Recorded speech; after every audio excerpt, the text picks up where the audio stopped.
Good morning and welcome to week 7 of our Roman series. Now we're winding this series down. We have one more week left. But before we get there, we still have quite a bit of ground to cover. There's still quite a bit left for us to talk about. In today's passage, it's a passage that is extremely relevant for where we find ourselves right now. Because this is a passage about politics. Yeah, we're going to talk about politics this morning. And I understand for many of you, your anxiety right now, it is through the roof because of politics and because of the season that we're in. My prayer, my hope, in looking at this passage, is that we would begin to bring that anxiety down a little bit. There are some things that we can't control. And oftentimes anxiety is caused by trying to control the things that are out of our control. So this morning, as we look at Romans 13, let's look at the things that we can control. Because there's plenty for us to be anxious about. I understand it. I get it. Plenty for us to be worried about. What's the future going to look like? Where are we going together as a country? Is this going to be a future that is good for me, for my family, for all of us together? I mean, we have all of these questions swirling in the air right now. But hopefully, by looking at the things that we can control, we can bring that anxiety level down a little bit. And this morning, I want to look at Romans 13. And this is a passage that it's caused all sorts of confusion. If you pick up any commentary, you'll notice right away, looking at Romans 13, that there's no clear consensus on exactly what Paul is talking about. There's some things that seem pretty clear. I think there are some things we can say with certainty that Paul was saying this and Paul wasn't saying that, but there's still a lot of discussion being had about these particular verses. And the discussion is good. It's important. It's necessary. Because at face value, a simplistic reading of this text and these verses has caused all sorts of harm throughout the years. Simple readings of this text have caused it to be abused and manipulated and used to defend policies and ways of being, ideologies that are contrary to the things that God desires for us. So this morning, I want to walk you through the passage. I want to show you a couple of things that I believe Paul is saying, some things I don't believe he's saying. I want to look at a couple of ways in which this verse has been misinterpreted. And then I want to offer some practical ways for us to navigate our relationship with the government.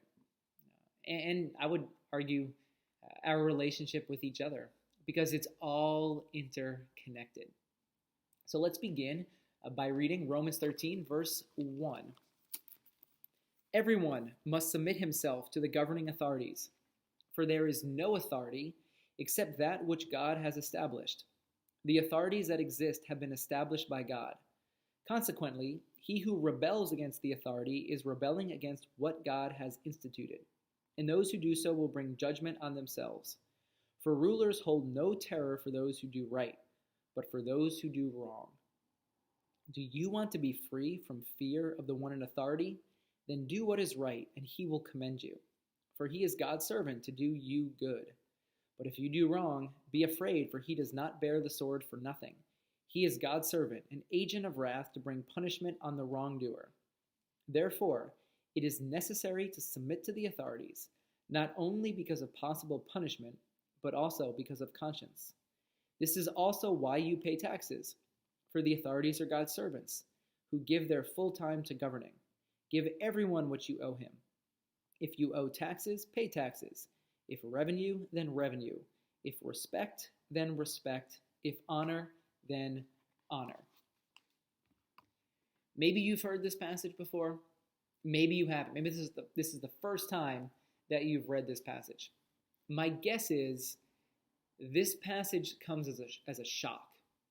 Maybe you're shrinking back a bit. Whoa, what is Paul saying here?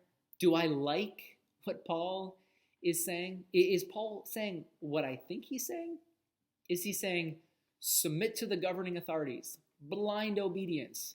Whatever they tell you to do, whatever policies they set in place, whatever laws they establish, follow them because they're there because God has put them there. Is that really what Paul is saying? I mean, at a simplistic reading, sure, that's what it seems like. But if we dig a little deeper, if we go under the surface and we look at the things that are swimming around under the surface here, we'll begin to see that there's more going on than that. Let's think back to Romans week 2. And I know, 5 weeks ago, I mean, it's hard enough to remember what you had for dinner last night, let alone the things we talked about 5 weeks ago. Romans week 2, we looked at the beginning of this letter, the first couple of verses of this letter. What we saw when we looked at these verses was a scathing critique Paul had, a critique against the Roman Empire. He basically was saying, yeah, the empire props itself up as an empire of justice and mercy, but in reality, they're an empire of injustice. And their way of establishing order and governing stands in direct opposition to the way of Jesus.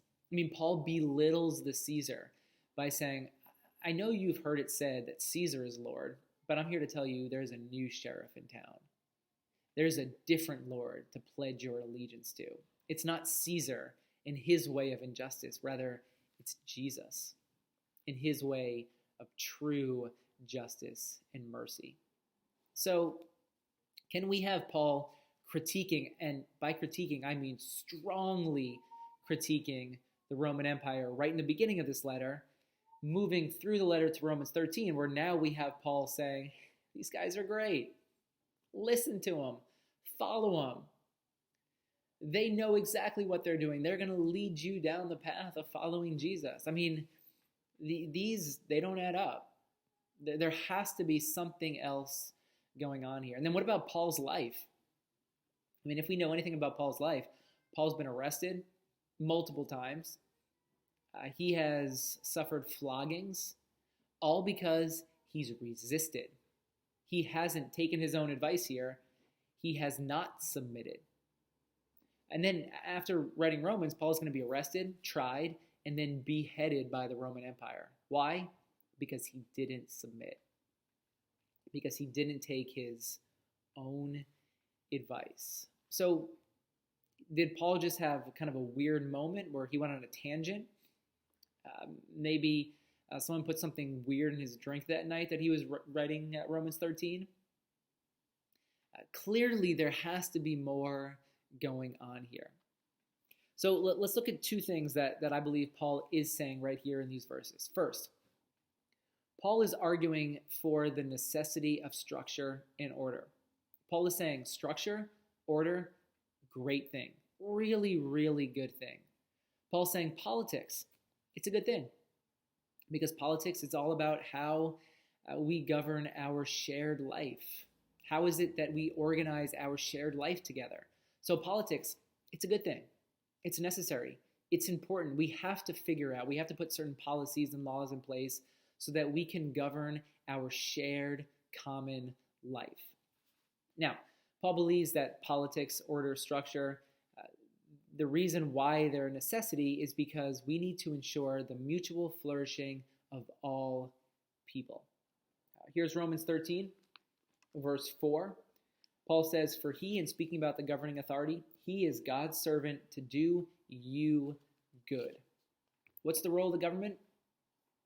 To do you good. Any government.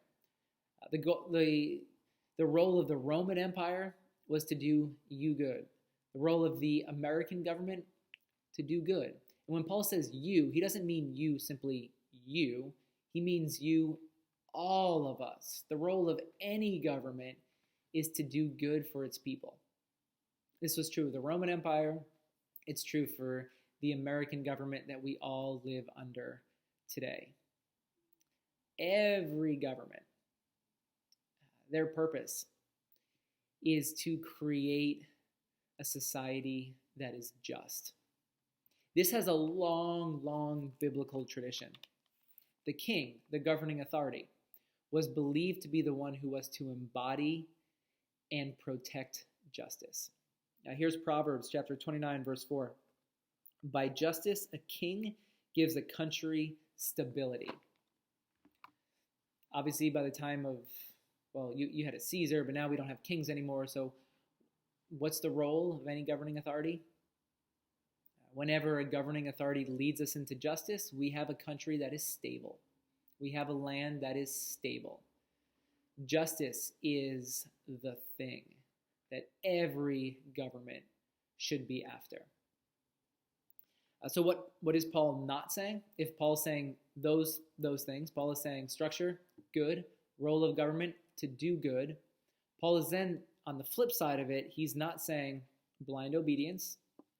He's not saying full submission, just follow in line. He's not saying never resist. He is not saying the government is always right and always follows the way of Jesus. Just because he says the role of the government is to do good, he's not then saying the Roman Empire is doing good for everyone. So he kind of sets up this grand argument where he says, hey, yeah, let me talk about the government. Let me talk about the Roman Empire and how you're to navigate your relationship with the Roman Empire. The purpose, the reason why they're in place is because they are supposed to be doing good for everyone. Now, that doesn't necessarily mean that they're actually doing that. In reality, the Roman Empire was a place of injustice, a place where people were being harmed. Now, unfortunately, what has happened throughout the years is people have used these verses as a way to justify the very things that Paul is not saying. It's been used in ways to actually oppose the good that Paul says is to be the role of any government. So let's look at the history. 1850, the Fugitive Slave Act. This act declared that if there are any runaway slaves, they must be returned to their masters. Even if these slaves have made it to a free state, a state that doesn't allow slavery, the people of that state have to track this slave down, find this slave, or if they find him, they have to find out where the slave came from and return him.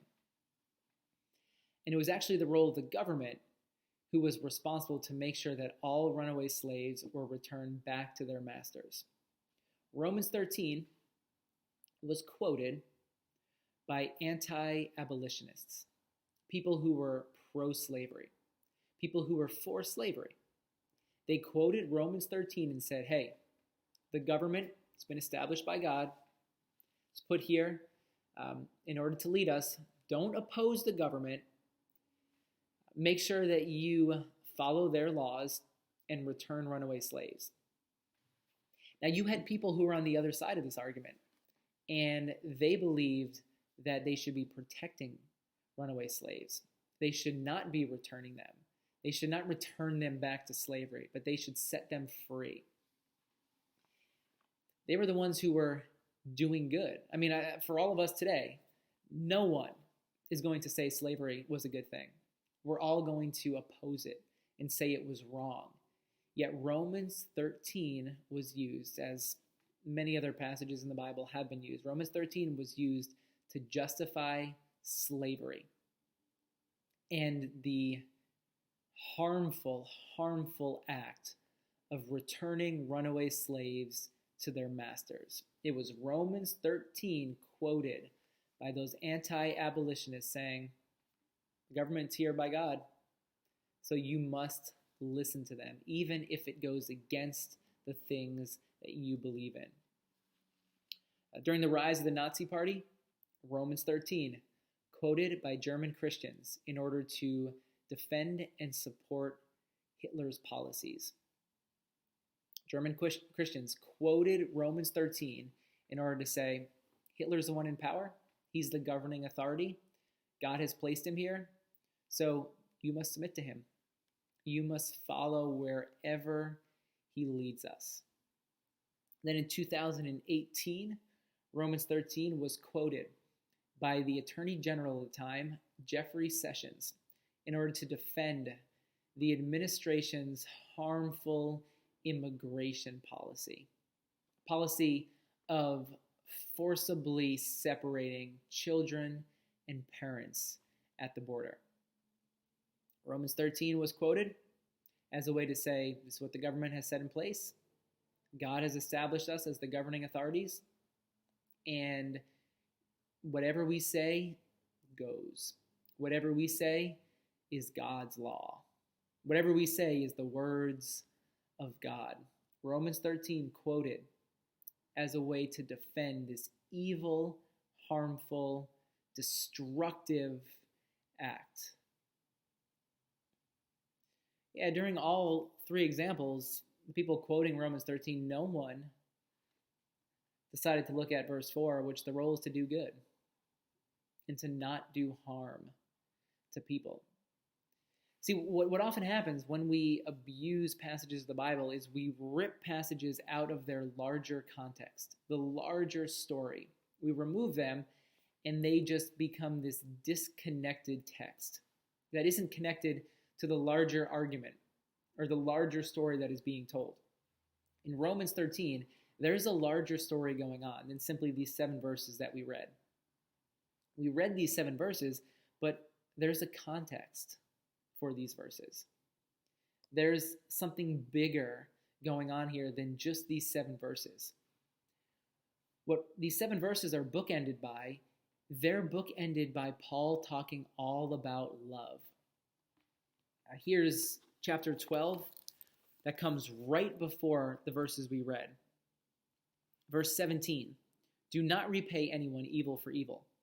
Be careful to do what is right in the eyes of everybody.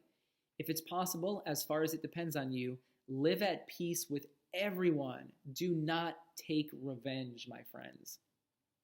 In verse 20, if your enemy is hungry, feed him. If he is thirsty, give him something to drink. In doing this, you will heap burning coals on his head. Do not be overcome by evil, but overcome evil with good. Yeah, right before Romans 13, Paul's talking about doing good, loving, even loving those who oppose you, people who appear to be your enemy. Evil isn't overcome with more evil.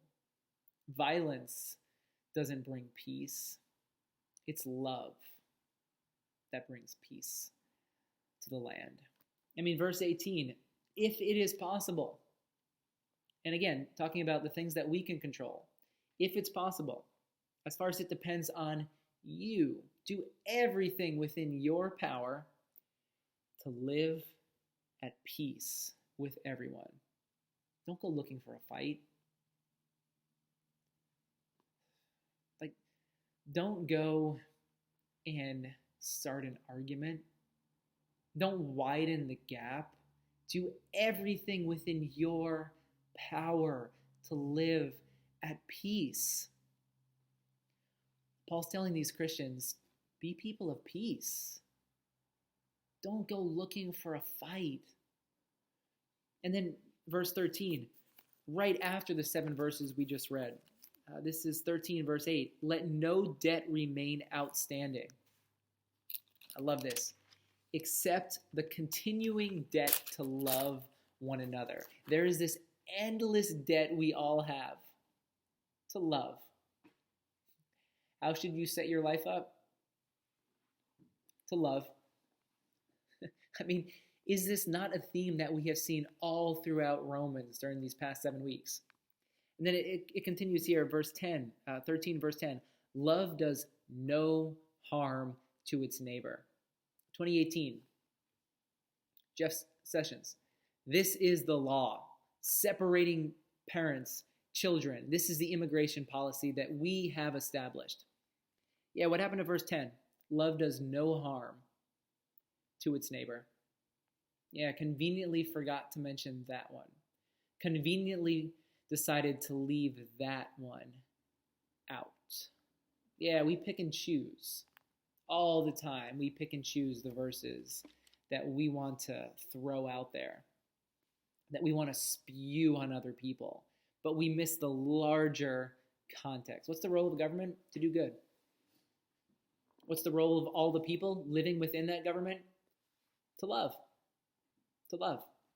Let no debt remain outstanding except the continuing debt to love. Live at peace with all people. See, if we understand Romans 13 within that context, within that larger story, now we're getting somewhere. Now we're getting to the heart of the thing that Paul is really saying and what he's talking about. He's not using this to just simply allow the government to defend all the harm that they're doing. No. There's something bigger, broader, deeper going on here. What Paul is saying, as followers of Jesus, we are to be people of love all the time, even when we come across those who are doing harm.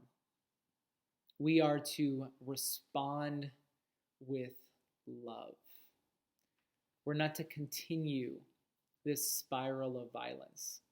We're not to bring things further down, but rather we're to be people of love, of healing, people who embody love in every moment of our lives. What Paul is saying here is, don't go looking for a fight. Don't be an instigator. He's saying, in the taxes reference, don't resort to violence. There were plenty of people.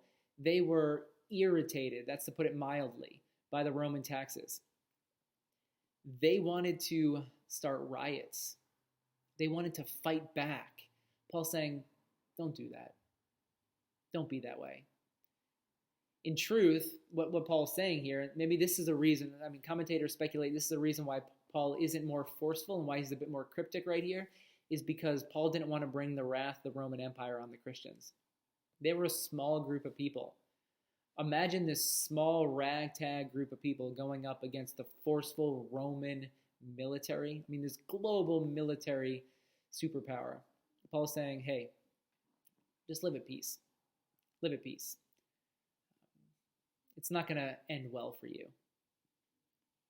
Paul's saying, do your best to live peaceably and justly wherever you find yourself.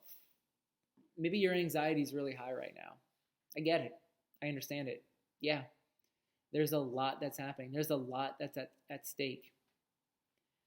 But can you, in your life, can you do everything within your power to live at peace with people? Even those that won't be voting the same way that you vote? Can you do everything within your power to create a world of justice? A world where everyone is heard? These are things that we can control. These are the things that they alleviate some of that anxiety because we can control them to a certain degree. And this is what Paul is saying. Your relationship with the Roman Empire, it's going to always be messy because the Roman Empire it's the very contrast to the way of Jesus and the way that you're trying to live your life. It's going to always be messy. So let's just acknowledge the messiness and let's just control what we can control and try to live at peace and try to embody love in every moment. And what Paul's doing here, he is channeling the prophet Jeremiah. Jeremiah, when he speaks to the exiles, the exiled Israelites, after they have been forcibly removed from their land by the Babylonians, when they're living in a foreign land, when they're living in Babylon with their captors, the people that removed them from the land, Jeremiah says, you're going to be here a while. While you're here, build houses, plant gardens, seek the welfare of the city. How revolutionary is that? The Israelites have just been devastated. Their lives have been ruined. And now Jeremiah comes with a message of, hey, seek the welfare of all people, including the people that have done you harm. It's exactly what Paul is saying here. Seek the mutual flourishing of all people. People within your community, your tribe, but the people that are beyond your tribe, even the people who disagree with you, even the people who are opposed to you. There was when I was growing up, one of my favorite punk bands, Midtown, had an album, and the album title, one of my all-time favorite album titles, Living Well is the Best Revenge. I love that title. Living well is the best revenge. If Paul had a caption for what he's writing here in these couple of verses, I believe the caption would be, living well is the best critique. Because that's exactly what he's telling these Christ followers. By living well, by embodying love, you will expose the injustice of the Roman Empire. By your actions, you will expose the evil, the corruption, the injustice that this empire you're living under is enacting all around you. I mean, right here, chapter 12, if your enemy is hungry, feed him. If he's thirsty, give him something to drink. This isn't conventional wisdom. If your enemy is hungry, you leave him to die of starvation. If your enemy is thirsty, you leave him in the desert without a drip of water. And yet Paul says, hey, if he's hungry, feed him. If she's thirsty, get her a drink. Be compassionate. Don't repay evil with evil. He says, in doing this, as you love even your enemy, you will heap burning coals on his head. In other words, as you love your enemy, their injustice, it's going to be exposed. You're going to expose them for who they are. Yeah, what's the way to move this world forward? It's not to fight violence with violence. It's not to get even. It's not to seek revenge. It's by love. Love is what heals. This is like the common message of Romans all the way from the start. There's this thread of love we see all throughout. This is what we see embodied in Jesus. Jesus was, for Paul, the center of all of it. Embodied in Jesus was love, sacrifice, nonviolence. How does Jesus save the world? Not with the sword. That's how Caesar saves the world. Jesus saves with a different way. We've all seen how the way of Caesar brings great harm and evil for people. It doesn't seek the well-being of all people. We've all seen it. The way of Jesus, it's a different way. This is a way that truly cares for all people. And it's a way that is embodied by love. So when we get to Romans 13, Paul doesn't take a detour. He doesn't forget his train of thought. He doesn't forget what he's been saying all throughout the letter of Romans. But rather, Paul is saying everything that he's been saying from the beginning. Yeah, the Roman Empire, not following the way of Christ. You're not going to overcome them. So don't even try. Plus, that's not the best way anyway. That's not the way that leads to true life. So with what you can control, with your lives, be people of love, of compassion. By doing that, by embodying that way of living in the world, that's going to be the best critique. Others will be drawn into your community as they see your way of living. As they say, your way of living is bringing true healing to the world, instead of this so-called healing and salvation that Caesar is bringing to the world. By being a community of love and extending love and living at peace as much as possible with people, Others will be drawn to your path because they will see the life that is in that path. They will see the salvation, the true salvation that is found in walking that path. So this week, may you be a person of love. My prayer for you is that if you're feeling any anxiety at the moment, that anxiety would begin to alleviate. It would decrease. That you would look around and that you would control simply that which you can control. There's a lot out there we can't control. May you entrust all of that to God. And may you control how you treat others. May you have keen insight into the type of life that you are embodying this week. May you do everything within your power to live at peace, to move all of us forward into greater justice. May you be a person of compassion and mercy. And may your life, may living that path, the path of Jesus, may it critique all those other paths, those paths of injustice, of corruption, of evil. May it expose them for what they are, illusions on the road to salvation. May grace and peace be upon you this week. Amen.